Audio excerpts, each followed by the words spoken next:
సాయిని. Present వచ్చేసి నేను హిందూపూర్ నుంచి తిరుమల బైసైకిల్ రైడ్ వెళ్తున్నాను.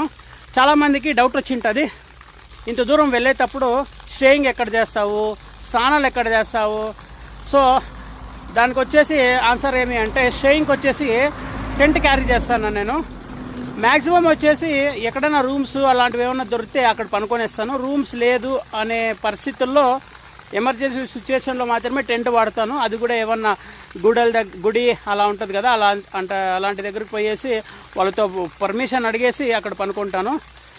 ఇంకా స్నానాలు అంటారా, ఇదిగో ఇక్కడ కనపడుతుంది కదా, ఇలా పల్లెటూరులో మనకు ఇలా వాటర్ ట్యాంక్స్ ఉంటాయి. ఈ ట్యాంక్స్ దగ్గర పోయి స్నానం చేసేది అనమాట.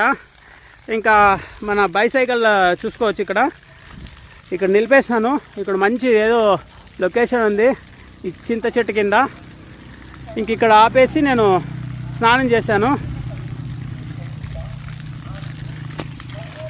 ఒక్కొక్కసారి ఇలాంటి లైఫ్ కూడా చాలా బాగుంటుంది. మనము ఇంట్లో పనుకొని ఇంట్లో లగ్జరీ లైఫ్ కంటే అప్పుడప్పుడు ఇలా బయటకు వచ్చి ఎక్కడ పడితే అక్కడ పనుకొని ఎక్కడ పడితే అక్కడ స్నానం చేసి ఆ పల్లెటూరులో తిరుక్కుంటూ వెళ్తుంటే చాలా హ్యాపీగా ఉంటుంది. నిజంగా ఒక సాటిస్ఫాక్షన్ ఉంది నాకు ఇప్పుడు.